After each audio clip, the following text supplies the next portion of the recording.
Welcome. This is Broe, and today we're talking about tribal commerce. This is a full overview. Commerce for a new paradigm. I'm going to jump right into it. Here's a little map. We're going to look at history. We're going to talk about why tribal commerce is here, why it's important, how it can be applied to new paradigm projects. We're going to talk about service-based society and the tribe, the event-based aspect of tribal commerce, the competency model and compensation model, which are add-on pieces but not necessary as part of the model. So here we go. I got apples, you got oranges. I'm tired of apples, you're tired of oranges. The concept of trade. Once you move into multiple projects, the permutations and combinations of that lead to having a need for some kind of a currency. Now, currency is different than money. Money is a unit of exchange. Currency starts to slip into things like paper and coins, and eventually has slipped into fiat currency, which is what we have today, just paper money that has no real value and can be just brought into being by different entities. And so what has happened in commerce today, and we'll talk a little bit more about this in just a second, is we've gotten to a place where we have a elitist power that can create money out of nothing, and they've been able to amass enough resources to control all the things that people need to meet their daily needs. And so the need for money is required for everything. So as we move into the new paradigm, one of the things we're doing is we're taking back some of that power to rebalance things into a more harmonious, balanced state with the earth, in particular, by starting to bring commerce into our communities more and more. The movement of goods, the movement of value is what really the commerce is behind this. And so tribal commerce is bringing, obviously, to the tribe, which I'll define in a second, the idea of commerce. The traditional commerce system, which I just described, is not sufficient. And some of the things that make it really poor is the fact that it's primarily focused on profit at all costs, which often means people and the environment. And decades of that, generations of that, have led us to some of the challenges we face as a species today. It's based on a hierarchical structure, whereas new paradigm communities are based on a circle structure. And it's elite-is driven, and it's corrupt, and it's not open market, free market as it's sold to be. So as we move in through the Great Human Awakening, which is another way of saying new paradigm to old paradigm to new paradigm, as we move, build the bridge, all this sort of stuff, new commerce models are required, new tools to go new places. Let me speak to service-based society for a second here. Service-based society is a tribe that is focused more on offering service to the tribe than amounting individual profit or gain. There's a sense of oneness, togetherness that is not apparent in our current society. So when I'm using service-based society, I'm just basically talking about a tribe that's all on the same page. And speaking of tribe, just a group of people with a common focus. The concept of service-based society is the idea that it's no one's working, people are just offering service, choosing to do things, not being forced to do things, even the grindy chores. Tribes are centered around core values, which lead to projects and ventures, and some of those bring in some money and exchange some value, which is the whole concept of tribal commerce. Let me invite Sociocracy, which is a governance system we'll talk a little bit more about later. The tribe ideally has already adopted some kind of system of governance and decision making, and then is applying it even to tribal commerce. So tribal commerce is unique because it's based on new paradigm beliefs, service-based society, an inclusive tribe that's circle-based, and a sustainable, regenerative relationship with Mother Gaia and all the creatures of the earth. Another one that's exciting is it's based on personal accountability and short-term agreements, not long-term agreements and hierarchical employment control mechanisms. And so when you're more sovereign and responsible and not getting fired or hired, you're included as part of the community. You're part of the team in a more equal status. Trying Tribal commerce is based on events, which I'll talk more about in a minute, and it's community focused. So it's really a tool for a new paradigm, organic growth through community. The idea is that opportunities can be found by the tribe, and then they can use tribal commerce to engage in those opportunities. That's the idea. So business ventures or private enterprises, whatever we're calling them, these are opportunities. Just some core values of tribal commerce. Obviously, depending on the tribe, all different types of tribes can use tribal commerce, different types of companies, different types of belief systems. But the idea is generally centered around kind of a light work kind of idea of building a new paradigm. Personal responsibility, we've talked about these things. Here's an important one. People in community need money that is exchangeable, valuable things, as well as liquid currency to function, because they're interacting with the matrix in the mainstream world, as well as they're going to be spending time within the tribe. So they need that fluidity, that liquid currency. And money is important. It's not something we're moving away from immediately right away. We're also going to talk about competency, and we've already talked about it, how it's event-based. So different government models can be applied. Sociocracy is a big popular one these days. This definition of it here is pretty loose, which is typical. It's just off the internet or Wikipedia or something. We're talking about doing some circle structure, and how ideally tribal commerce was designed to be done is that the tribe, which is kind of always happening and always there, within the tribe, somebody or a cute couple of people decide that they want to do something, and then they propose an event, which we're going to talk about. So events. What is an event? It's a defined duration and strategic intention. It can have more than that. You can have missions and visions. Events can be quite big things. There's also events within events. Calendar events are common. Months within years, weeks within months, that sort of stuff. But the idea is when you define something, particularly to a smaller piece, and you set up a team, which is stewards in the middle, pods, we're going to show this in a little web in a section, and a team supporting those pods, you can really get things done in small bite-sized pieces.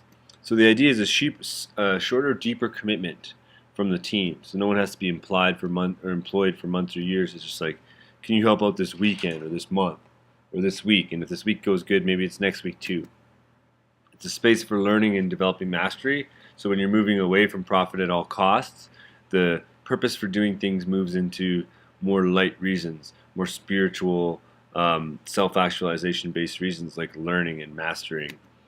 And the key with events is to allow fluidity and movement between people of the tribe so that people can learn and grow as they need to as part of their unique soul journeys.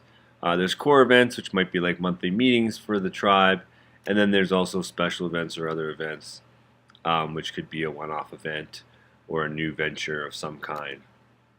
So the idea is that the tribe's co-creating events. A couple of people or one person step forward to try and gain event support from the tribe. There might be a certain process for doing that. Once the event's been signed off, either in a formal or informal way, however the tribe decides to do that, pods are created. From there, bottom liners, who are people who are managing the pods, as well as teams, are created to support them. These are sustainers. You can call them whatever you want. These are people from the community. So the idea is that the community is a large group of people, maybe a couple hundred people, and then the steward or stewards come forward and they grab a handful or a couple dozen people as bottom liners and sustainers to put on an event. So here's an example. You can have an event name. Maybe this event's running for a week. You can see the use of 2012 here. Tribal commerce is a concept that has been birthed a few years ago, but is only now starting to see more and more applicability, because it's really a tool for the new paradigm tribe more than anything else. So you're seeing we have some stewards. In this case, it's 2 people. There's different pods. There could be many pods. I've just put 4 here. And you'll see that each pod has some data here. A bottom liner in the case of the one in the far right corner, Simon, competency 3, compensation x over 2 or 0.5x. The idea is that with specific pods, particularly pods that require certain high levels or expert levels of competency, you can use the competency model to ensure that the bus driver or the surgeon is qualified for that important job, and other roles might not have competency at all or require a competency of 0. The competency model, which is an add-on and is not necessary, particularly for roles of voluntary or where it's like, well, we just need someone to do this, there might not be minimums. It's more for stuff that is where things could go wrong if a lower competency was applied, potentially. So anyways, the idea is that if you're below the required competency, you're a student. If you're above, you're elder. If you're equal, you're competent. And then the idea is that you're learning. So students are encouraged to hang out and engage with elders and those who have the competency to do things so that their competency can rise, and over time they can become the elders. So when you're putting on an event, Sally and Kareem might decide that for someone to run recruiting pod, such as Bobby, that they need to have a competency of 2, and you could go as far as clearly defining what competency 1, 2, 3, or 4, or 5 would mean. I'm using a scale of 5 here, and so on. But that's not necessary as well. Now let's look a little deeper into the pods as well. You'll see this bottom. Let's go to the bottom left or bottom right, where there's the team bottom liners and Petra. So Lucas, Angel, and Petra are the team for Homefront Pod. So they've all come from the tribe. Petra's decided to help them out under some agreement, which is up to that pod to decide. And then each bottom liner is engaging with Sally and Kareem as part of a core group to share information between the pods, overcome challenges, etc. And that's where things like your sociocracy or however you're making decisions and doing things would evolve from there. And there's lots of different ways, weekly circles, having different communication patterning and different stuff like that. It's also part of the event process that the core group will help the pods determine what tasks and responsibilities they have, and then the bottom liner's job is to go and to do that. And you'll see, okay, we'll move into compensation here. There's a compensation 0 for recruiting, which means it's a voluntary role, whereas you see Homefront or Goddess of Money or pod name, pod, they have values for the compensation, as well as the stewards might receive compensation, which is always evaluated in a form of X. Now, what will happen, here's our example of compensation. $2,000 is the example we're working in. So the idea is that all the values of X get added up. So in this case, the stewards get 1X, Homefront 2, all the numbers from the example. And so you can see here that all adds up to 4.5X.